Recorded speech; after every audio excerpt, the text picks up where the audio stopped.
Hey guys, Matt Bishop here.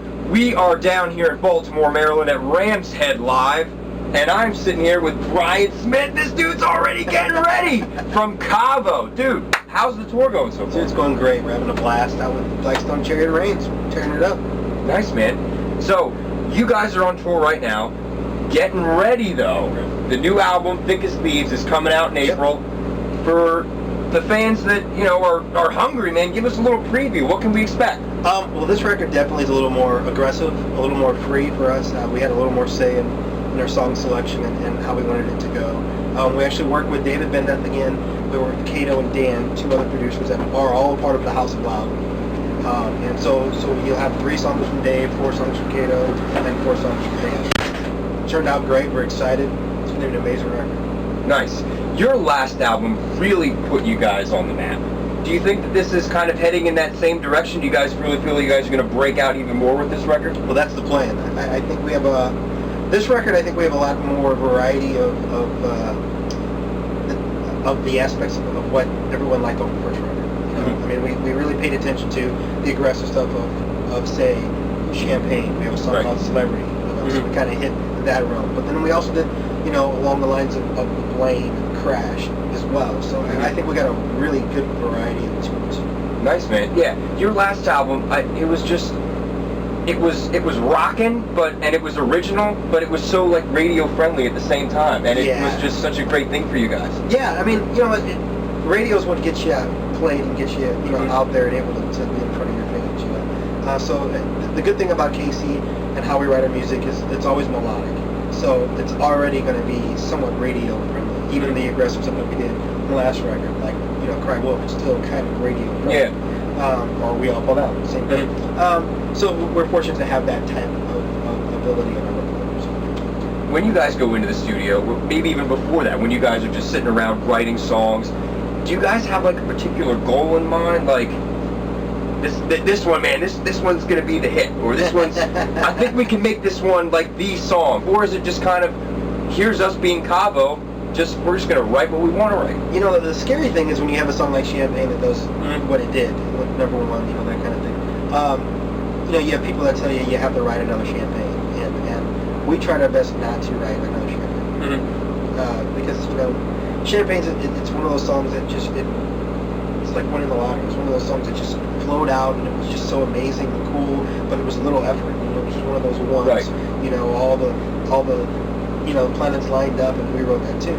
This time around, we wanted to write, how do you say, a little more freer what we wanted to do ourselves versus having a label and A&R guy coming in and telling us he likes this, he wants us to change that.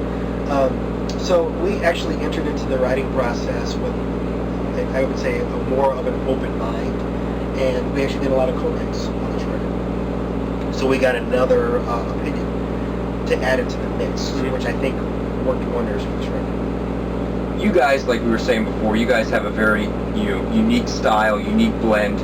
Who are some of your guys' influences? Like, who have you looked up to, and when you guys were starting the band, and who do you kind of draw inspiration from? Absolutely. Let's see. Well, I'll break it down for you. I can tell you that Chris likes Chili Peppers. That's one of his main influences. Where Casey's more of a Pearl Jam kind of guy. I would say that Chad is more of, I'm not really sure what Chad's influences are. Motley Crue to, what's the guy from Inver? What's that drummer's name? The drummer's name? I don't know. Him. Whoever he is. That guy. And Breaking Benjamin. And then myself, I'm an old school guy. Like I like the Jocko, Astario. I like Stanley Clark. Into Victor Wooten's amazing. Michael Mandarin's amazing. As far as bands go, one of my favorite bands is Def Leppard. People laugh at me, but when can you ever have a song? They're a great band. Oh my God, do they have so many hooks in a song? I mean, they have one in the pre-chorus, and then they hit you with one in the chorus, and then they hit you with another one in the chorus. And you're like, wow, it's 3 hooks. 3 hooks. I'm trying to get one in a song, and they're throwing 3 hooks. But I'm a big 30 Seconds to Mars and 7 Dust fan as well. So you love 7 Dust. This guy's Clint actually lives in St. Louis now. Oh, really? We actually wrote a song with Clint. It didn't make the record. Maybe it'll come out as a B-side. But it's a really cool song called Waiting on the End. That's Waiting cool. Waiting on the Clip Chris, how's that go? Was that The song we wrote with Cliff, or the song we wrote with Clint. Clint? It was called Echo. Echo. We were close. Close. It's a great tune, man. It was an amazing song, but it just didn't make the cut. So, but it's, you know, always open for B-sides. B-side. Yeah, stay tuned, folks. B-side. You never know what we're gonna do. I think we should have to. Everybody should have to hit you guys up. Facebook, Twitter, request a B-side. Absolutely. Let's get some buzz going. Get some buzz going. If you want it, you gotta ask for it. Yeah. Now I don't know if you know this, but we put out the Sounds of the Hollow EP, and that was just kind of to give you guys something to listen to before the record comes out. Two of the songs that are on that we wrote with James Michaels from 6 a.m. And we went down to his studio in Nashville, Tennessee, and actually wrote some tunes. Had such a blast. But we didn't finish them. So when we started recording the record, we really wanted to finish these tunes. So we asked the label if we could do an EP, and they said yeah. So we wound up getting the funding to do an EP, which is what Sounds of the Hollow. So that's produced totally by James Michaels. And we also did an acoustic EP, which will be out later on the line. I'm not really supposed to tell you guys that, but yeah, it's going to be coming out here soon. Well, speaking of not being able to tell stuff, you don't have to answer this next question if you don't want to, but have you guys been previewing the new record on tour? Dropping a song here or there for the fans? Absolutely. We're playing, I would say, 6 to 7 of the new tunes that are on the record. Every show. That's a lot. Yes. That's why you people need to come get your tickets. Good times. Come see us play. You hear some of the new stuff. After the record drops, moving forward towards the summer, what do you guys got going on? What's next? Well, you know, it's festival time, so you want to play all the festivals you can. So far, we've heard we're playing Rock on the Range and some of the other big festivals. It's funny, people are finding out we're playing them before we are, so go figure. That's management for you. That's going to be, I was just talking to the Black Snow guys about it. That's going to be an awesome weekend. Oh, dude. I hope we don't have anything.